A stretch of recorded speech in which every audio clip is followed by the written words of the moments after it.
Untuk memenuhi kebutuhan air Betul juga ya? ya, nggak terus digelonggong 2 liter di sahur gitu ya. Bahkan sebenarnya puasa Ramadan itu malah puasa paling enak loh, paling nyaman, paling gampang. Karena? Karena semua ikut puasa. Iya, nggak sendiri. Iya, tapi ada satu yang nggak boleh dilakukan di bulan puasa. Apa itu? Ya, ngundang.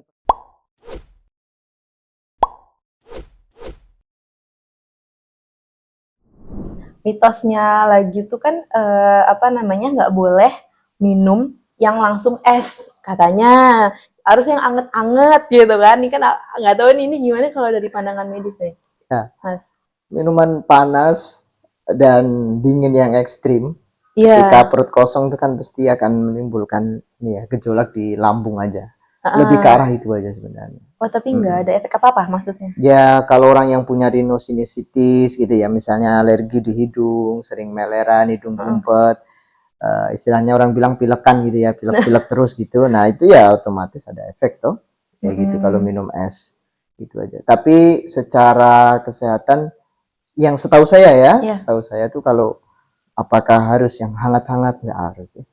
Jadi nggak masalah, tapi ketahanan masing-masing juga berbeda. Cuman memang paling bagus itu berbukalah dulu dengan air yang banyak karena Air kita putih. iya, karena jelas kita tuh dalam kondisi Dehidrasi. iya, makanya ada anjuran 8 sampai 10 gelas setiap hari. Termasuk bulan puasa juga tidak boleh kurang. Gitu. Berarti kalau balas dendamnya pakai air putih mah nggak apa-apa ya, Mas, Nggak ya? apa-apa, Jangan tapi makanan ini. harus balance juga Mbak Heeh. Fatia. Dalam arti balas dendam bukan berarti maghrib itu 5 gelas, habis itu nggak minum sampai Iya. sahur gitu juga enggak. Jadi kan ada 8 itu kan 8 sampai 10 itu kan dibagi ya Mbak Fatia ya. Jadi 2 gelas, Iya. 1 gelas ketika bangun tidur pagi nih. Terus apa namanya 2 gelas ketika sahur. Itu kan 3 ya di awal. Terus yang 5 di belakang. Yang 5 itu 1 gelas saat berbuka awal, 1 gelas saat berbuka berat itu air putih ya ini ya. Terus 2 gelas setelah tarawih, 1 gelas sebelum tidur. Sebelum tidur. Ya, jadi 1 1 2 1 kan 5 kan ya. Yang di awal tadi bangun tidur 1, ketika sahur 1, sebelum waktu imsak itu sebelum berakhir subuh itu 1. Itu Iya. at least minimal begitu. Iya ya, untuk memenuhi kebutuhan air Betul juga ya. ya, nggak terus digelonggong 2 liter di sahur gitu ya. Itu Iya. nggak Yang secara ada beser penelitian, ya. iya, secara penelitian nggak ada ngaruhnya sih. Mau minum 2 liter terus nanti bertahan bisa sampai puasa 20 jam gitu ya. Enggak ya? Nggak ngaruh itu. Malah over kan? Over. Nggak kuat Nggak nahannya kuat. juga kan Hati-hati obatnya. juga buat penderita-penderita gagal jantung itu bisa mencetus Iya. mencetus sesak napas karena kan dia harus ada batasan asupan minuman toh untuk penderita gagal jantung, gagal ginjal. Makanya penderita-penderita penyakit tertentu yang punya konsumsi obat itu harus konsultasi dulu ke dokter. Oh iya ya, baiknya gitu ya. Berarti disesuaikan aja sama kondisi Kondisi masing-masing fisik ya. iya. Karena tiap person kan beda-beda ya. Sama-sama diabetes mungkin yang satu ringan, yang satu mungkin udah komplikasi. Nah, yang komplikasi tentu tidak dianjurkan.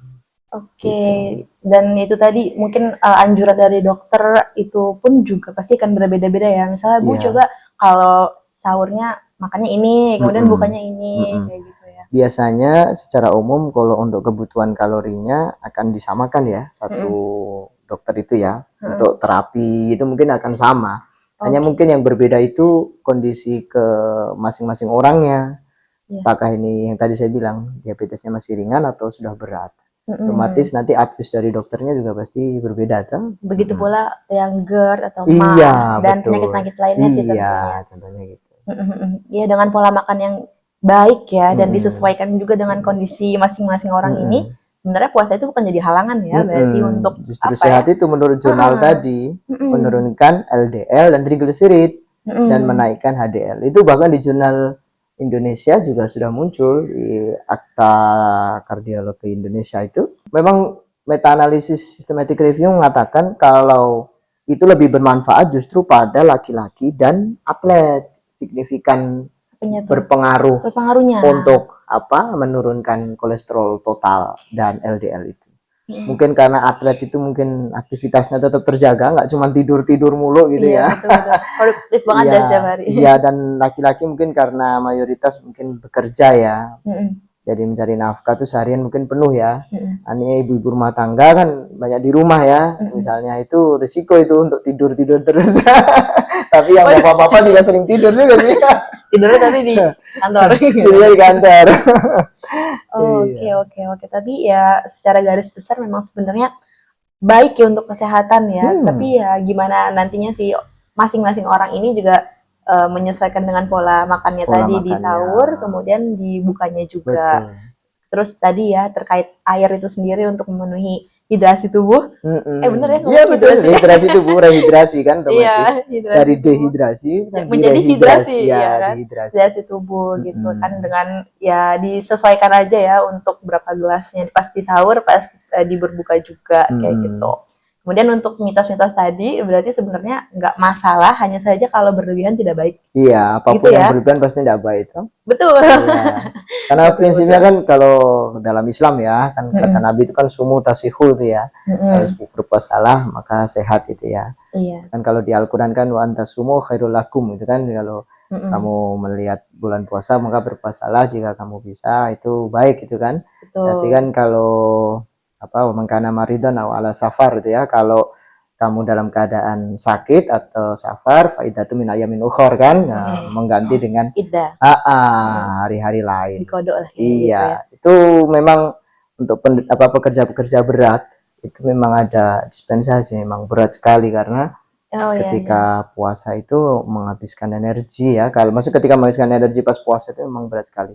Tapi pertanyaannya cuma satu, apakah di luar Ramadan itu dia juga nggak kerja kan gitu? Sama aja sebenarnya nanti. Iya mungkin kan safar nggak setiap hari ya. Tapi kalau pekerja, misalnya pekerja batu yang berat sekali, terus di luar Ramadan apa tetap nggak bekerja kan? Iya. Apakah dispensasinya itu berlaku? Iya itu. Bahkan sebenarnya puasa Ramadan itu malah puasa paling enak loh, paling nyaman, paling gampang. Karena semua ikut puasa. Iya, nggak sendiri. Iya. Coba nanti bulan Syawal, 6 hari aja bulan Syawal. Kan nggak semua. Nggak semua. Lainnya makan monde, misalnya ini contohnya. Aduh, ini promosi lagi nih. Yang lain makan rendang nih. Iya, kita puasa kan. Itu yang paling menguji man sih. Syawal. Bahkan intermittent fasting tadi disebut tuh eat, stop eat gitu ya. Itu sebenarnya puasa Daud kan ya sebenarnya. Iya. Satu hari puasa, 2 hari enggak. Iya. Tapi memang nggak dianjurkan ya lebih dari 18 jam. Gitu. Oke. Jadi eat stop eat iya, tapi waktu stopnya itu tidak 18 jam lebih ya, cukup aja. Buka, sahur gitu. Sahur, buka. Normal aja lah. Iya, normal aja. Kayak 12 jam jatuhnya kan. Enggak 16-8 atau 18-4 kali ya. Iya, betul. Itu over banget ya. Over ya, 18 lebih dari 18 jam itu over. 18-6 itu kan over ya. Itu udah over ya, berarti tidak dianjurkan ya. Itu tuh efeknya apa sih Mas kalau seandainya over banget gitu ya untuk kekurangan gula kronis. Itu tuh bakal merusak. Iya, merusak. Lambungnya terlalu lama kosong. Ya justru malah GERD-nya lebih parah nanti. Bisa ya Pak?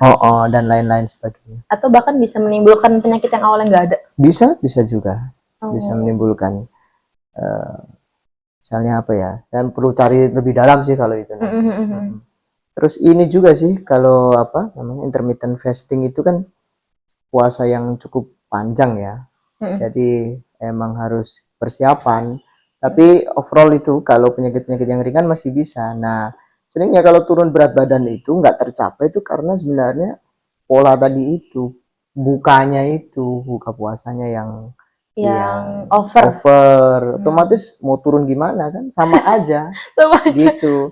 Tapi kalau dia tertib dalam arti cukup kalorinya sesuai dengan yang dikeluarkan, porsinya 2 kali sehari makannya, habis terawih nggak makan lagi misalnya, itu kan penting itu ya. Sebelum tidur nggak makan, artinya makan nggak langsung tidur gitu ya. Ada jarak 1-2 jam lah baru tidur. Itu, aman ya? Itu rata-rata turun kok berat badan. Minimum 3-5 kilo bisa loh. Untuk dalam 1 bulan saja. Apalagi puasa Daud dirutinkan gitu, sudah jadi kebiasaan. Itu sangat mudah untuk menurunkan berat badan bagi orang yang obes ya. Oke, asalkan nggak over ya dan tahu Iya, hak tubuh juga ya. ya cocok. Kasihan juga kalau dipaksain yang ada Ya, malah produktivitasnya menurun. menurun, Terus iya. ya ngantuk kan. Ngantukan kan repot nanti kalau jaga palang pintu kereta gitu kan ngantuk gimana kan gitu kan kalau nggak bisa ini. Iya, bisa merugikan banyak orang. Iya, nanti Iya, nabrak iya, kambing iya. lagi keretanya. Aduh. Aduh, Iya, ya benar-benar. Yang menjaga hak tubuh juga ya untuk bisa betul. dapat apa itu tadi nutrisi-nutrisi Nutrisi, yang memang diperlukan asupan, setiap iya. harinya.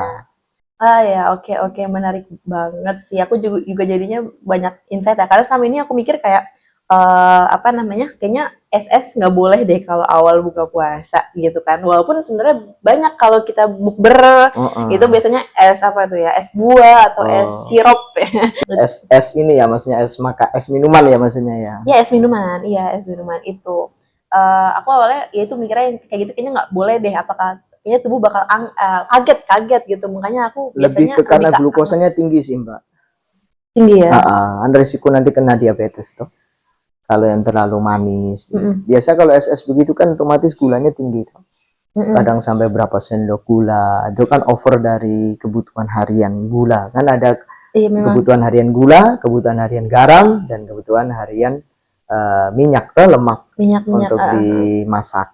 Kalau gorengan tuh minyak jenuh ya. Iya, Itu minyak jenuh. Karena diulang-ulang kan, oh iya benar. Oh dimasak iya ulang-ulang. benar-benar. Nah, Oke. kalau goreng biasa, sebenarnya nggak masalah. Gak masalah ya. Oke, Gitu. oke. Kalau waktu safar tuh sedikit sharing ya Mbak Fatia.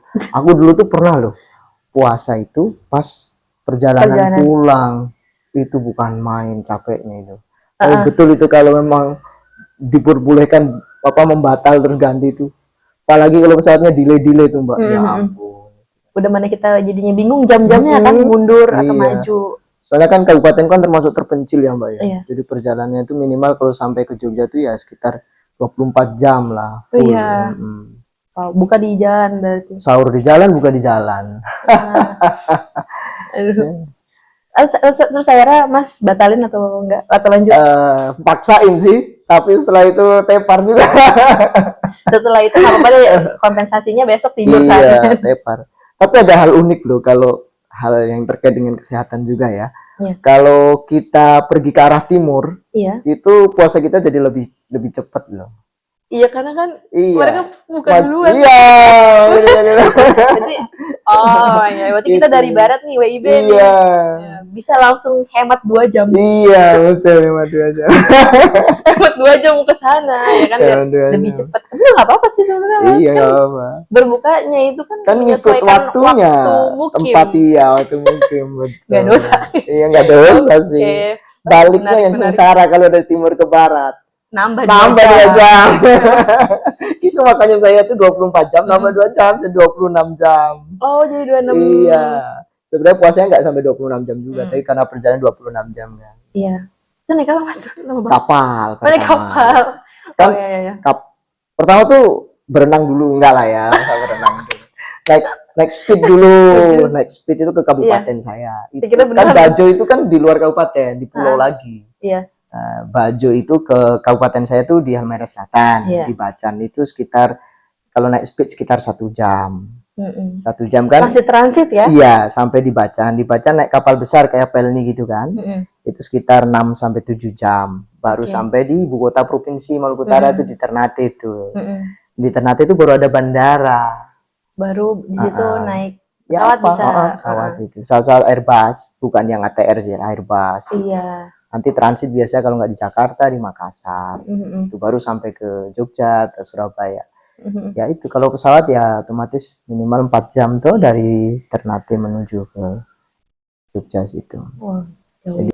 Berarti kalau di Maluku kan buka puasanya rata-rata pakai itu ya, kasbi, Kasbi ya, kasbi sama apa lagi kalau sagu, pop sama sagu. sagu, popeda gitu. Ah, Itu nggak masalah karena jarang ya yang nasi berarti di sana. ya ada juga sih. Ada. Banyak juga, udah banyak sekarang kok kalau di udah sana. banyak. Apalagi yang mitos itu menurut saya kayaknya udah saya tanyakan semua sih Mas. Iya. Fakta-fakta mitos-mitos yang kiranya memang di apa ya banyak gitu ya di kalangan masyarakat gitu ya teman-teman healthies ini juga mungkin tahu ya taunya seperti itu ternyata memang faktanya nggak apa-apa gitu ya kalau seandainya mau konsumsi hal-hal yang tadi ya, misalnya gorengan atau mungkin es buah itu nggak apa-apa, asalkan jangan banyak-banyak, jangan berlebihan, dan tahu porsi masing-masing karena masing-masing punya asupan kalori yang berbeda-beda atau Betul. kebutuhan kalori yang berbeda-beda ya. Gitu. Disesuaikan juga dengan apa ya, penyakit ya. Kalau kiranya teman-teman di sini ada yang punya GERD atau MAH, itu diperhatikan lagi pola makan pas sahur, kemudian juga pas berbuka ya. Betul. Jangan asal makan atau Iya, mungkin nggak makan gitu ya, itu. bisa memperparah keadaan. Ya, Atau penyakit-penyakit yang lainnya pun juga demikian ya Mas ya, ya, bisa. betul. Dan lebih baiknya kalau mau, lebih baiknya itu konsultasi juga ya ke Ke dokter. ya. Barangkali ada tips-tips tertentu gitu ya, baiknya sahur itu mau konsumsi apa. Khususnya penderita sih Mbak. Penderita ya khususnya Penderita ya. pasien-pasien kan biasanya ada obat rutinan nih. Kan Itu. biasa 3 kali sehari nih. Nah, itu nanti Betul. konsultasikan apakah bisa diganti dengan 2 kali sehari ataukah mungkin 3 kalinya itu waktu malam gitu. Iya. Kadang-kadang dibuat gitu. Betul, Karena kan betul. siang kan nggak bisa makan minum kan gitu. Iya, betul. Misalnya penderita hipertensi aja paling gampang kan 3 kali Hipertensi. sehari misalnya kaptopril gitu kan. Iya. Berarti puasa buka 1, nanti tengah malam mau tidur 1. Oh gitu. Modelnya dibalik gitu jadinya. Biasanya kan pagi, siang, malam gini kan. Kalau Iya. ini sore buka, malam mau tidur, paginya sebelum sahur kan. Iya, benar-benar. Sama obat lambung juga jangan lupa bagi penderita GERD dispepsia ya, kasih awal gitu. Maksudnya sebelum selesai sahur gitu ya itu. Atau yang lebih disarankan memang sebelum makan sahur sih, lebih disarankan. Untuk konsumsi tadi Konsumsi ya? tadi, misalnya kayak lansoprazol atau obat-obat. Oke, tuh tolong di notes ya teman-teman semuanya. Barangkali di sini ada yang sedang penderita kayak gitu ya. Dan untuk teman-teman yang kiranya ya alhamdulillah dikasih kesehatan, itu juga harus diperhatikan ya untuk pola makannya supaya ibadahnya ya nantinya ya bulan puasa itu bisa berjalan dengan lancar, baik, dan tidak mengganggu produktivitas tentunya. Nggak ngantuk kan, biar KPI-nya tercapai. Iya. Tapi ada satu yang nggak boleh dilakukan di bulan puasa. Apa itu?